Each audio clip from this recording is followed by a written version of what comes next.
Okay, so this is the just continuation of 1.8. So we're just going to do a few more exponent laws.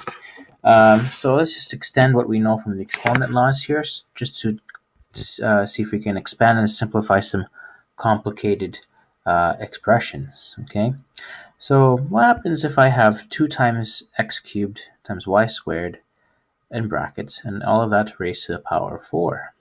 So let's write this in expanded form. So in expanded form, I'll be writing this bracket 4 times. So 2x cubed y squared times 2x cubed y squared times 2x cubed y squared, and one more time, 2x cubed y squared. Okay. So it turns out if I separate the 2's, the x's, and the y's, it looks like I have here, if I have a 2, put that in brackets. How many 2's do I have?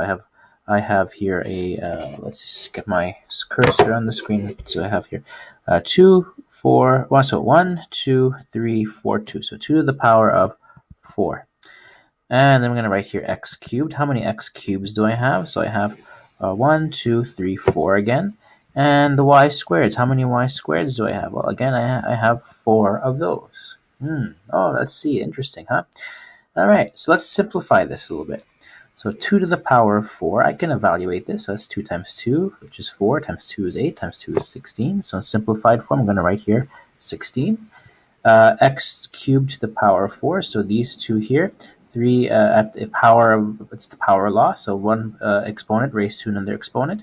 So 3 times 4 is 12, so I'm going to have x to the power of 12. And then I have y squared to the power of 4, so these are, again, power law, exponent raised to another exponent. So 2 times 4 is 8, so y to the power of 8. Okay?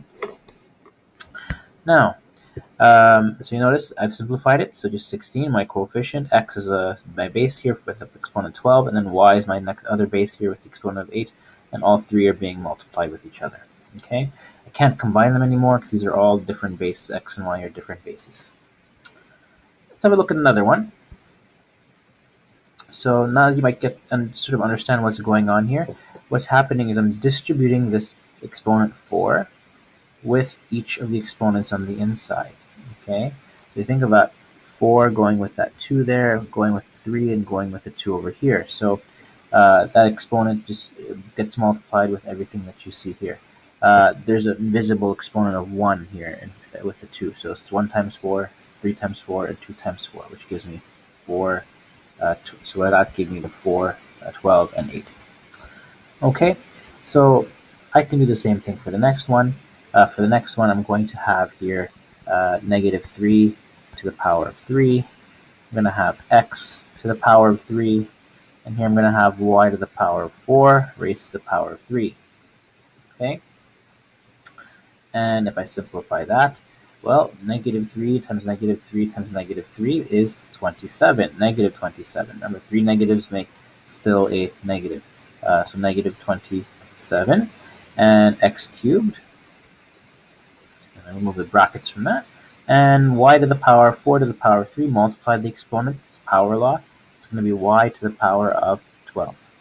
Okay, so what's the rule? Exponent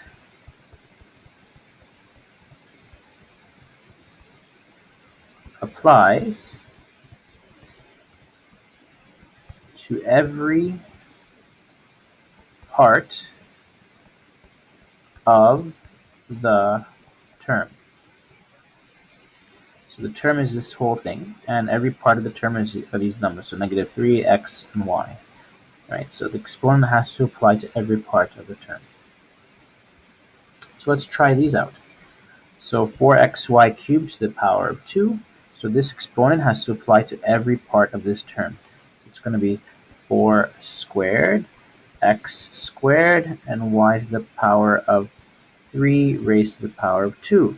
Okay, so 4 squared is 16, x squared is just x squared, and this last one here is y to the power of 6. What about this complicated expression? Interesting. So first apply the exponent. So I'm going to have negative 2 to the power of 2, x cubed power of 2, and y squared to the power of 2. And don't forget you're still multiplying by 3xy. Okay, so negative 2 squared, negative 2 times negative 2 is positive 4. X to the power of 3 to the power of 2 becomes x to the power of 6. And then y squared to the square becomes y to the power of 4. And don't forget you're still multiplying negative 3x and y. Now, x and y have an invisible exponent of 1 and 1. Okay, so now when I'm multiplying parts of these terms, I'm going to multiply the coefficients first. So 4 times negative 3 gives me negative 12. X to the power 6 times x to the power 1. Again, I can only multiply these because these have the same bases. Okay, so x to the power 6 times x to the power 1. I'm going to add their exponents, so 6 plus 1 is going to give me x to the power of 7. And y to the power of 4 times y to the power of 1. I'm going to add their exponents, 4 plus 1, which is 5. And then there's my answer. Okay, perfect squares. What is a perfect square? Well, here's some examples. It's a number that looks like this. So 3 squared, 3 times 3 is 9. And so 9 is a perfect square. 4 squared, so 4 times 4 is 16. 16 is a perfect square.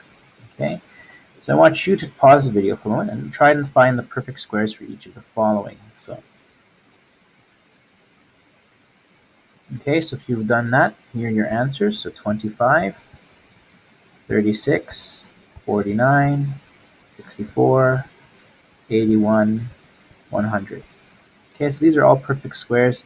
These are numbers that can be written as a square of one of its factors. Okay. So given the following integers, indicate which of the following is a perfect square. What is the opposite of a perfect square? Well, it turns out it's the square root.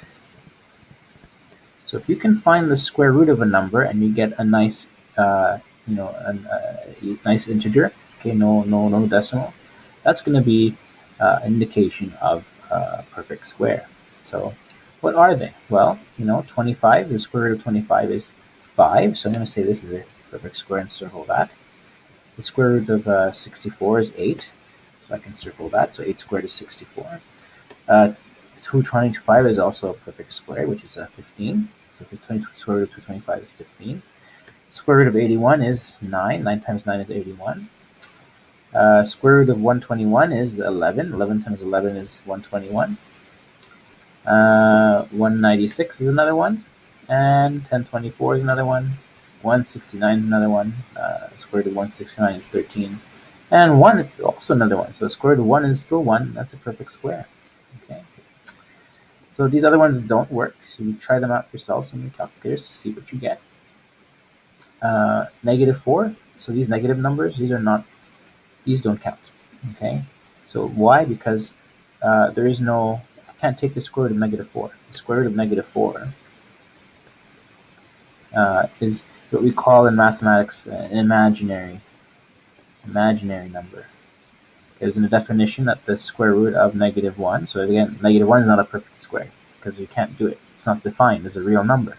So we call it an imaginary number. We give it a special letter and call it I. So we're not going to be using imaginary numbers in this course, but just so that you're aware of what's happening. Square root of negative 1 is an imaginary number. So again, there's no other way of looking at it. I mean, if you do 2 times 2, it's positive 4. If you do negative 2 times negative 2, that is also positive 4. There is no same two numbers that I can multiply to give me give me a negative 4, unless we're going to be doing imaginary numbers. So we're not doing imaginary numbers. Okay, so moving on. Rewrite. Well, actually, one more thing before I stop. Let's look at 0. Okay, I want you to think about 0 for a moment. Is that a perfect square? You probably have to do a little bit of research on that on your own, but there's going to be a good answer for that one. And we could talk about that one in class. Rewrite each of the following numbers as a power. Okay, so 49 can be written as 7 squared. Just take the square root. Right? So take the square root. The square root of 49 is equal to 7.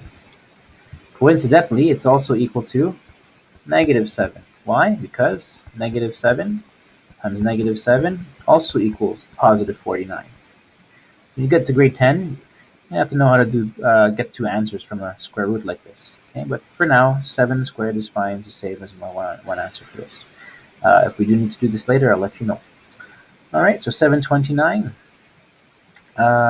So this is not one that you can just square root. You kind of have to look at the a different kind of, what number can I get to that 729? Well, you can do multiple ways. 3 to the power of 6 gives you 729, or you can do 9 to the power of 3, which gives you 729.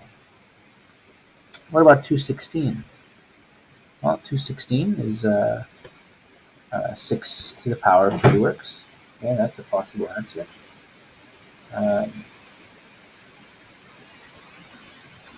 But it's not a perfect square. Okay, but you can still express 216 as a power.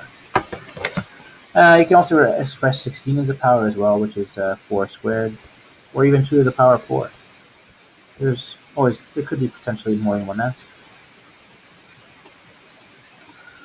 All right.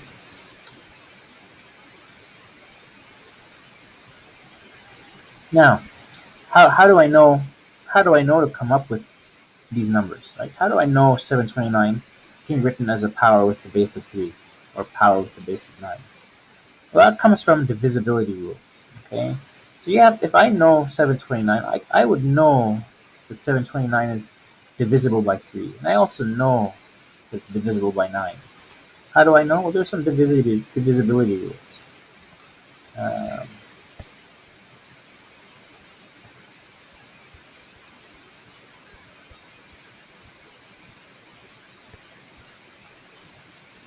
I'm going to do so. I didn't write them in here, but basically it says that if a number is going to be divisible by 3, then the sum of the digits should be divisible by 3. So what are the sum of the digits? So 7 plus 2 plus 9, well, that's 18.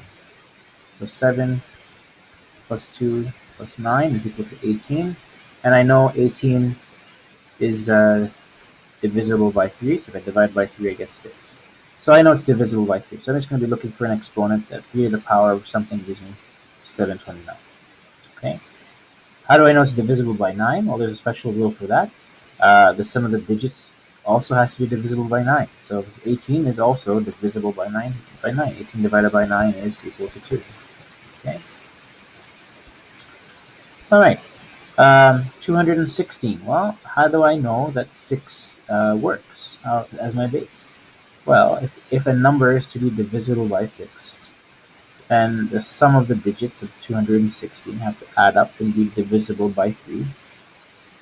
And so 2 plus 1 plus 6 is equal to 8. Okay. And